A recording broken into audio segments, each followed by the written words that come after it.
جامعہ NED کے vice chancellor doctor محمد طفیل کو جامعہ کراچی کے وائس چانسلر کے عہدے کا اضافی چارج سپرد کر دیا گیا ہے، جس کا باضابطہ نوٹیفیکیشن جاری کر دیا گیا ہے۔ وہ 28 جولائی سے اپنی یہ نئی ذمہ داریاں سنبھالیں گے۔ جامعہ کراچی کے موجودہ وائس چانسلر ڈاکٹر خالد محمود عراقی کی 4 سالہ مدت 28 جولائی کو مکمل ہو رہی ہے۔ واضح رہے کہ ڈاکٹر خالد محمود عراقی اس مدت سے قبل 3 سال تک قائم مقام وائس چانسلر کے فرائض بھی انجام دے چکے ہیں، اور وہ مجموعی طور پر 7 برس تک جامعہ کراچی کے وائس چانسلر کے عہدے پر فائز رہے۔ بھارتی روپیہ امریکی ڈالر کے مقابلے میں اپنی کم ترین سطح پر آ گیا ہے، جہاں تاریخ میں پہلی بار ایک امریکی ڈالر کی قیمت 97 بھارتی روپے تک جا پہنچی ہے۔ غیر ملکی خبر رساں ایجنسی کے مطابق یہ بھارتی کرنسی کی ریکارڈ کمزوری قرار دی جا رہی ہے، جس کو سنبھالا دینے کے لیے ریزرو بینک آف انڈیا نے تبادلہ بازار میں مداخلت کی ہے۔ ماہرین کا کہنا ہے کہ عالمی مارکیٹ میں خام تیل کی بڑھتی ہوئی قیمتوں، ڈالر کی شدید طلب، غیر ملکی سرمایہ کاری کے انخلاء اور درآمدی بوجھ نے بھارتی روپے کو شدید دباؤ میں مبتلا کر رکھا ہے، جس کے باعث کرنسی میں مسلسل گراوٹ دیکھی جا رہی ہے۔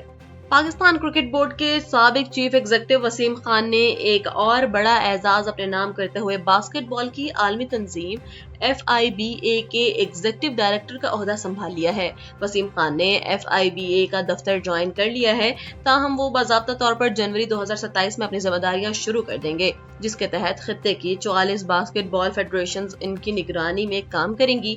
واضح رہے کہ وسیم خان اس سے قبل انٹرنیشنل کرکٹ کونسل میں بطور جنرل مینیجر کرکٹ خدمات انجام دے رہے تھے، اور انہوں نے رواں برس ہی اس عہدے سے سبکدوشی کا اعلان کیا تھا۔ پاک فوج کے chief of general staff lieutenant general Amir Raza کو 4 سٹار جنرل کے عہدے پر ترقی دے دی گئی ہے۔ اس کے ساتھ ہی 4 سٹار جنرل عامر رضا کو کمانڈر نیشنل اسٹریٹجک کمانڈ مقرر کرنے کا باضابطہ اعلان کیا گیا ہے۔ یہ اہم اعلان وزیراعظم شہباز شریف کی جانب سے سامنے آیا ہے۔ وزیراعظم نے جنرل عامر رضا، ہلال امتیاز، ستارہ بصالت کو ان کی 4 سٹار جنرل کے طور پر ترقی اور نئی اہم تقرری پر مبارکباد پیش کرتے ہوئے ان کے لیے نیک خواہشات کا اظہار کیا اور امید ظاہر کی ہے کہ وہ اس اہم ذمہ داری کو احسن طریقے سے نبھائیں گے۔ ایران میں امریکی فضائی کارروائیوں کے تازہ سلسلے میں 4 افراد شہید اور متعدد زخمی ہو گئے ہیں۔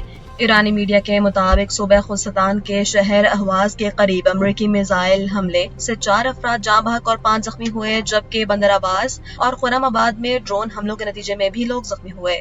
دوسری جانب امریکی سینٹرل کمانڈ نے مسلسل 13ویں رات ایران کے ملٹری کمانڈ سینٹرز، ڈرون ذخیرہ گاہوں اور مواصلاتی نیٹ ورکس کو نشانہ بنانے کی تصدیق کی ہے۔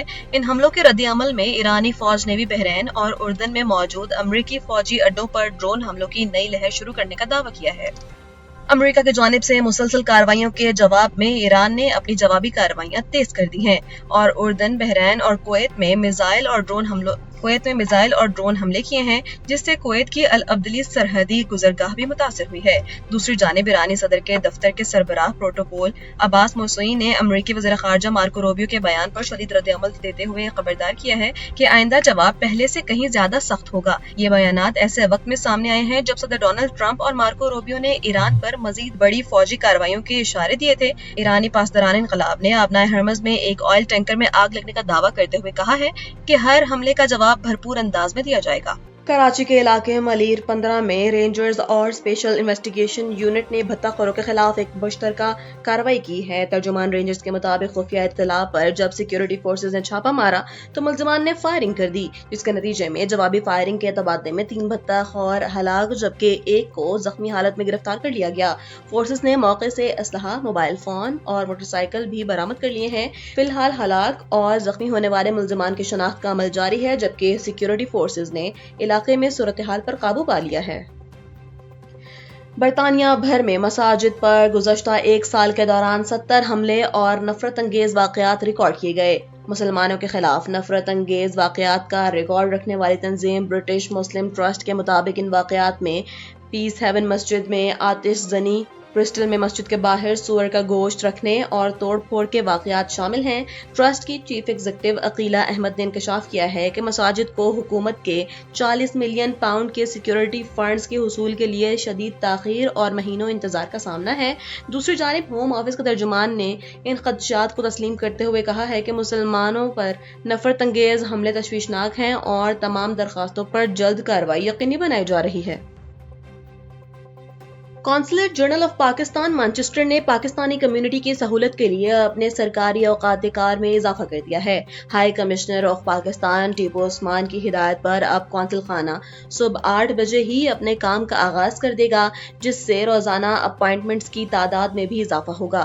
قونصل جنرل امتیاز فیروز گوندل کی جانب سے جاری نوٹیفیکیشن کے مطابق تمام درخواست گزاروں کو آن لائن پورٹل سے وقت لینا ہوگا، جو ہر ہفتے کی صبح 10 بجے کھلتا ہے۔ انہوں نے واضح کیا کہ 30 منٹ سے زائد تاخیر پر نئی اپائنٹمنٹ لینا ہوگی اور اس اقدام کا مقصد کمیونٹی کو شفاف اور بہتر خدمات فراہم کرنا ہے۔